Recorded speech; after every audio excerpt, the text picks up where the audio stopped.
Well, as we've heard, the region is a key trading route for international shipping, but there are growing concerns that the fresh military action could further impact global trade.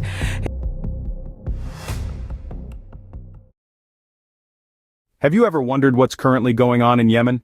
Let's take a moment to unravel the situation. Yemen, a country on the southern tip of the Arabian Peninsula, is currently embroiled in a conflict that's drawing the attention of global powers. The United States and the United Kingdom have been conducting airstrikes against Houthi targets in Yemen. Now, you might ask, why is this happening? Well, these strikes are a response to deter attacks on ships in the Red Sea. The Houthi rebels have been pressurizing Israel into a ceasefire with Gaza, heightening concerns about a regional conflict. To protect global shipping, the US and UK have targeted radar systems, drone storage and launch sites, and missile storage facilities. They've used precision-guided munitions to ensure the strikes are as accurate as possible. And it's not just a couple of strikes we're talking about. The US launched over 60, while the UK conducted strikes on a drone operational site and a missile and drone launching site. Now, it's important to note that these strikes aren't taken lightly. They're supported by a coalition of other countries and deemed necessary and proportionate by the UK Prime Minister. However, not everyone agrees with this approach. Iran, which backs the Houthis, condemned the strikes, adding another layer of complexity to the situation. The strikes, while aimed at deterring attacks, have resulted in casualties among the Houthis. This has led the Houthi rebels to pledge to continue their attacks, raising the prospect of a wider conflict. It's a precarious situation, with the potential for escalation high. This situation brings us to a crucial question.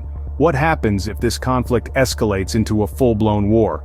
As we continue to explore the situation in Yemen, let's delve into the possible outcomes if a full-scale war breaks out. A full-blown conflict can bring about a multitude of devastating consequences.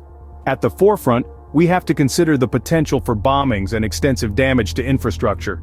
Buildings and homes once standing tall and proud could be reduced to rubble within moments. Roads, bridges, and other vital structures that serve as the lifeblood of a city could be destroyed, paralyzing the movement of people and goods. But the destruction of physical structures is just one facet of the picture. The human cost of war is a heart-wrenching reality that can't be overstated. We're talking about countless lives lost, families torn apart, and communities displaced. The toll on the health and well-being of the population can be immense, with access to basic necessities like food, water, and healthcare becoming severely compromised. Then there's the potential for escalation. The current conflict involves not just Yemen, but also the US and UK, with the looming presence of other nations, like Iran. If tensions continue to rise, we could see a broader regional conflict, pulling in more countries and increasing the complexity and severity of the situation. The consequences of war are not confined to the countries directly involved. The ripple effects can be felt globally, in the form of displaced refugees seeking shelter, rising oil prices affecting economies, and strained international relations. And let's not forget the long-term effects. Wars can leave deep scars on a nation and its people, with the recovery and rebuilding process taking decades. The social, economic, and psychological impacts can persist long after the actual fighting has ceased. It's important to remember that these potential outcomes are not inevitable. Diplomacy, negotiation, and the pursuit of peace can help steer us away from the brink of war. But it requires the collective will and effort of all parties involved. A full-scale war could have dire consequences not just for Yemen but for the entire region. Apart from the human cost, have you ever thought about how such a conflict can impact global trade? Let's delve into that. The Red Sea, which is currently a hotbed of conflict due to the ongoing unrest in Yemen, is a significant trade route. It serves as a vital artery for the movement of goods between Europe, Asia, and Africa. But in the face of escalating tensions, this crucial pathway is under threat. We've seen this firsthand when the Houthi rebels launched attacks on commercial shipping vessels, prompting naval responses from the US and UK. The increased threats in the Red Sea led to shipping companies pausing their vessels' journeys, disrupting the delivery of goods worldwide.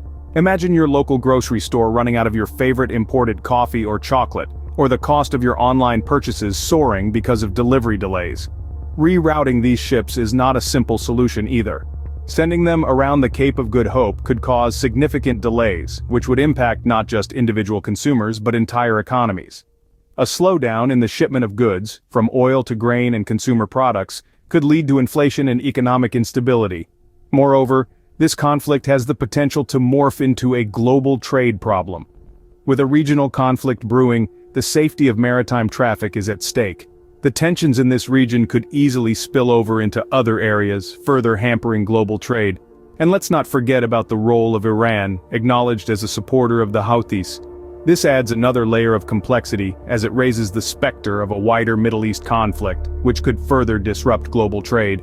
So, as we can see, a conflict in Yemen isn't just about the immediate warring parties. Its implications can be far-reaching, affecting all of us in one way or another.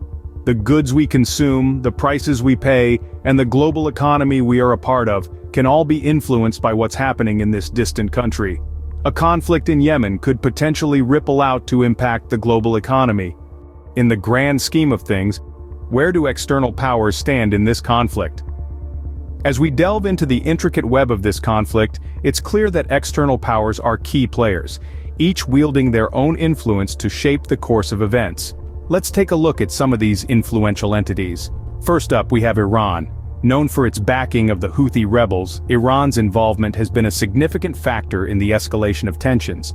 By providing support to the Houthis, Iran has managed to extend its influence in the region. However, this involvement has not been without controversy, with many condemning Iran's role in perpetuating the conflict. On the other side of the coin, we have the United States and the United Kingdom. Their involvement is not without its own complexities. The US and UK have launched numerous strikes against Houthi targets in an effort to deter attacks on ships in the Red Sea. This military action, while intended to protect global shipping, has resulted in casualties and heightened tensions. While they have expressed a preference for de-escalation, the US and UK have also made it clear they are willing to take further military action if necessary. What's crucial to understand here is the potential these external powers have to either escalate or de-escalate the situation.